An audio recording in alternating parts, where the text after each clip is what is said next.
안녕하세요. 깜냥책방입니다. 2달 만이네요. 반가워요. 첫 번째로 소개해드릴 책은 김초엽 작가님의 지구 끝의 온실입니다. 김초엽 작가님의 첫 단편소설입니다. 여태 나온 소설은 모두 단편이었는데 기대하면서 책을 읽었습니다. 더스트로 휩싸인 지구는 돔 없이는 거의 살아갈 수 없는 환경이 되어버렸습니다. 그래서 돔시티에서 살아가는 사람들은 살아남기 위해 싸우며 무섭게 서로를 경계하고 약한 사람들을 가차없이 함부로 대했습니다. 그 상황에서 도망친 아마라와 나오미는 돔 없이 살아간다는 신비한 숲을 무작정 찾아갑니다. 그러다 우연히 온실의 푸른 빛을 보게 되고 그 빛을 쫓아 프린빌리지에 들어오게 되죠. 프린빌리지는 사이보그인 레이첼과 지수의 계약으로 이루어진 거처였습니다. 지수는 레이첼을 계속 수리해주고 레이첼은 인간인 지수가 살아갈 환경을 조성해준다는 자신을 위한 거래였죠. 하지만 그 밑바탕에는 서로를 향한 관심이 내재되어 있었던 것 같습니다. 레이첼이 만들어낸 모스바나란 식물은 더스트를 없애주는 역할을 할 수 있는 생명력이 질긴 아무것도 없는 곳에서조차 살아갈 수 있는 식물이었습니다. 이 식물에는 푸른빛이 돌았는데 그 작은 푸른빛은 아무 기능도 없는 오직 아름다울 뿐인 쓸모없다면 쓸모없는 없애야 할 돌연변이 특징이었습니다. 하지만 지수가 그 빛이 아름답다라고 말하는 걸 보고 레이첼이 그 빛을 그대로 놔둔 것을 보고 괜히 애틋한 마음이 전해져서 울컥했습니다.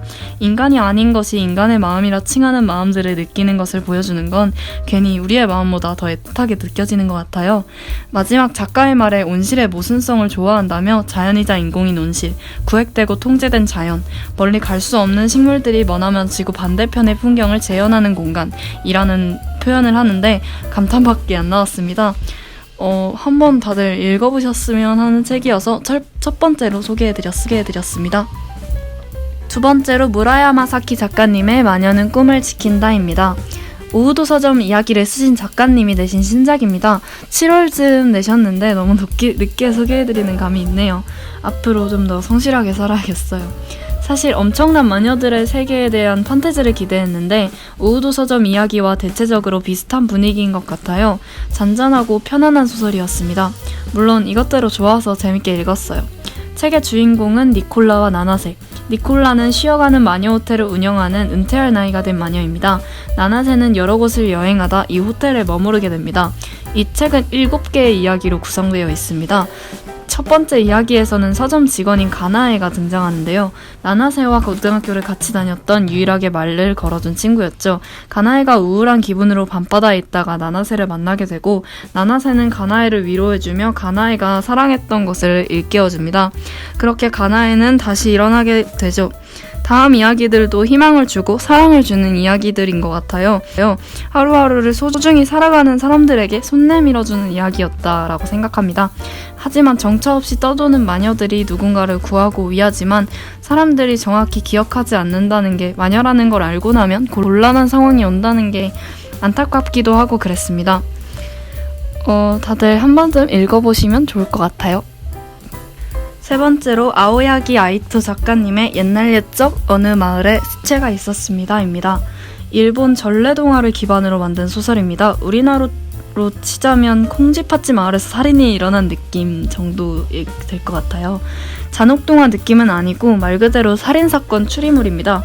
5개의 단편으로 이루어져 있는데 우리한테는 흔한 이야기는 아닌지라 추리보다 덜 전래동화의 주제에 집중하며 읽은 것 같아요. 저는 꽃 피우는 망자가 남긴 말이 가장 기억에 남는데 사랑받던 강아지가 옆집 할아버지 때문에 무지개 다리를 건너 슬퍼하던 할머니 할아버지가 거의 묻어졌더니 나무가 되고 그 나무에서 보물이 나오고 이런 얘기였는데 강아지가 끝까지 행복만 주고 간 게 좀 안타깝기도 하고 그래서 왠지 기억에 남습니다.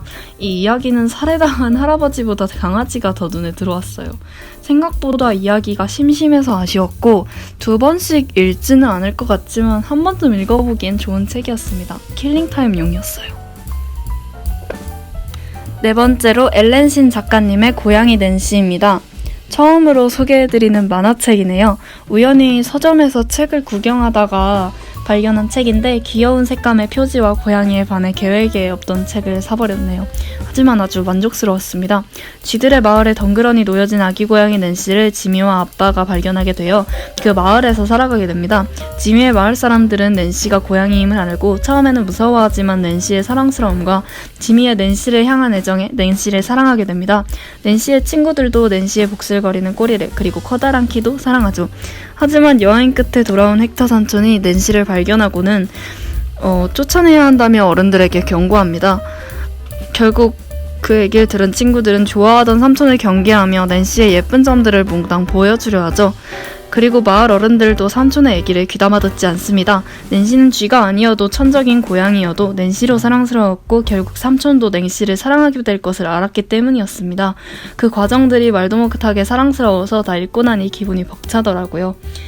우리는 다른 것이 틀린 게 아니라 포용해야 된다고들 하지만 다름에 대한 공포심을 가지고 있습니다. 헥터 삼촌처럼요. 헥터도 싫은 게 아니라 무서운 것이었으니까요. 우리가 약자나 소수를 외면하거나 공포심을 갖거나 과보호를 해주기보다는 다름을 개성으로 받아들여주어 동등한 존재로 함께 살아왔으면 하는 바람을 갖게 해주는 책이었습니다. 기분이 안 좋을 때마다 읽으면 사랑받고 있는 건 낸시인데도 괜히 같이 행복해져서 자꾸 꺼내들게 되는 이야기였어요. 이 책을 읽고 나서 이 작가님의 다른 작품도 찾아봤는데 환생동물학교라는 작품이 있더라고요. 바로 세 권 모두 구매했는데 와, 잘 질렀다 이 생각이 먼저 들었습니다. 이건 다음 영상에 올려보도록 할게요. 5번째로 진 웹스터 작가님의 키다리 아저씨입니다. 이건 사실 너무 유명하고 안 본 사람이 없을 정도인데 그래도 애니메이션의 그림들과 같이 볼 수 있다는 게 끌려서, 그리고 동화 말고 긴 소설 명작도 꽤 재미있다는 걸 보여드릴 수 있을 것 같아서 가져오게 되었습니다.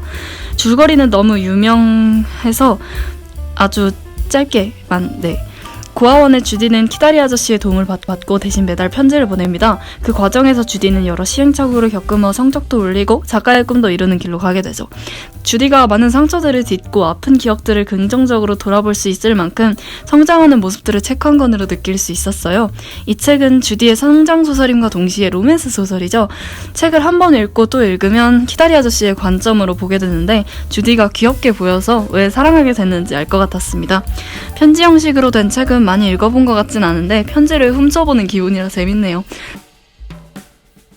네, 이렇게 5권의 책을 소개해봤습니다. 영상 봐주셔서 감사합니다.